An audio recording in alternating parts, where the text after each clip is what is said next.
They are serious about Cuba. They do not care about Venezuela. They have never cared about Venezuela. The only thing they have cared about is that Venezuela helps Cuba by supplying oil to Cuba. Cuba is the dream. Venezuela is the rehearsal. They aren't going to go after the oil. That is Trump just distracting people, and maybe Trump even believing it, but everyone knows that isn't really possible. Marco Rubio has had to do a lot of flip-flops to become a Trump supporter after being a Trump attacker in 2016. But Marco Rubio has wanted regime change in Cuba his entire life. 5 years ago tonight, Marco Rubio also thought that he was finished with Donald Trump. We had police officers, the men and women that we walk by every single day that guard the doors and we say hello to, out there with riot gear, getting spit on and attacked.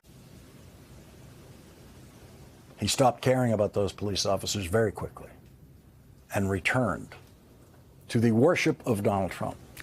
Congresswoman Nancy Mace didn't just condemn Donald Trump, she condemned the Republican Party. She condemned members of her own party for helping to incite the attack on the Capitol.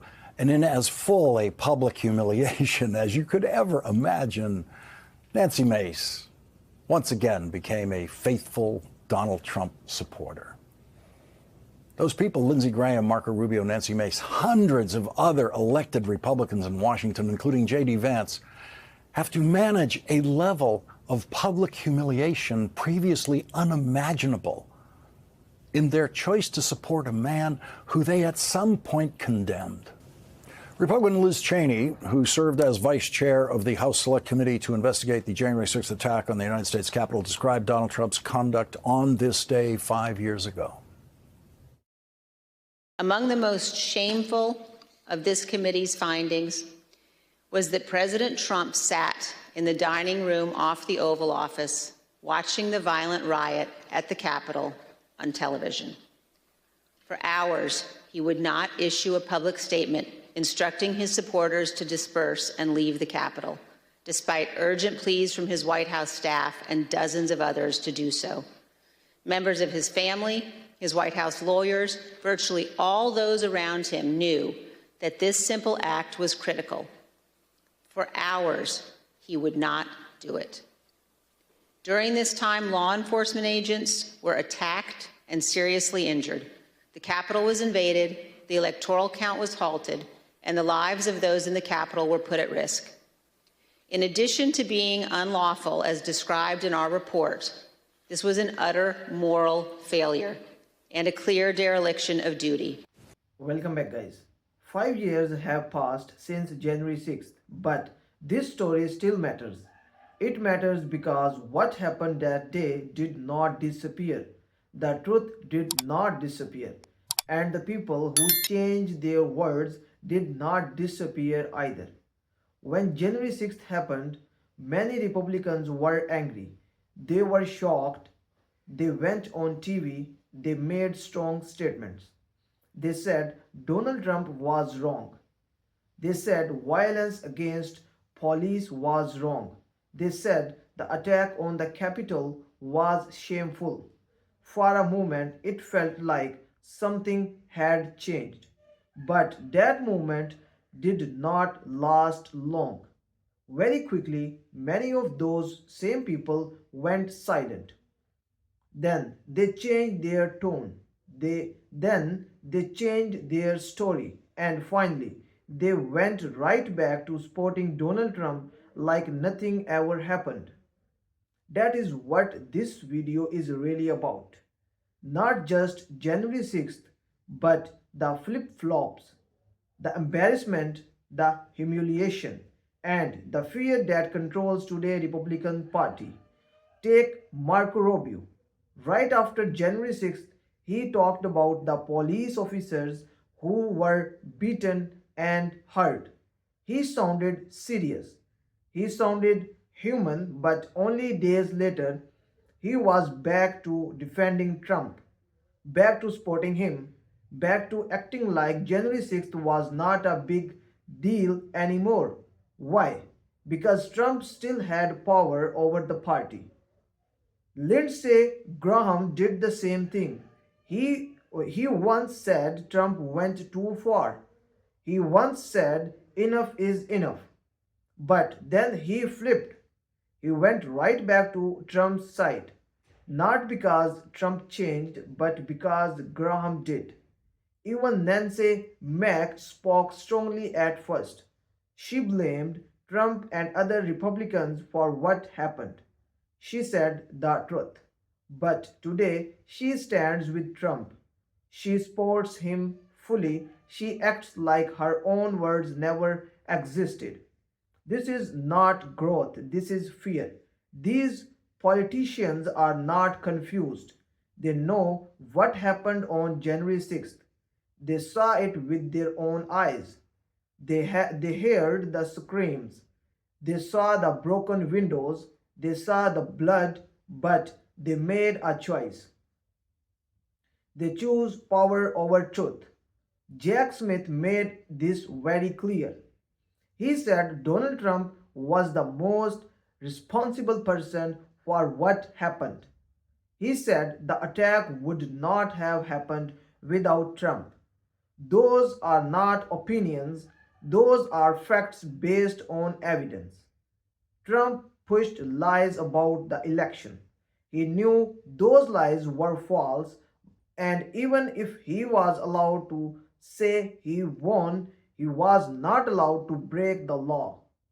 He was not allowed to use lies to pressure officials. He was not allowed to put the country in danger. But that is exactly what he did. While the Capitol was under attack, Trump did nothing. He did not act fast. He did not protect the police. He did not protect Congress. He did not even protect his own vice president. Liz Cheney explained this clearly. Trump sat and watched the violence on TV. He knew what was happening. He heard the pleas and he refused to act. This is not leadership. This is failure. Cheney called it an utter moral failure. And she was right. A president's first job is to protect the country. Trump failed that job on January 6th. And yet, many Republicans today refuse to say this out loud. They act Jack Smith instead. They act Liz Cheney instead. They attack the police instead. They attack anyone who tells the truth. One of the most powerful moments in this video comes from Pamela Hempel.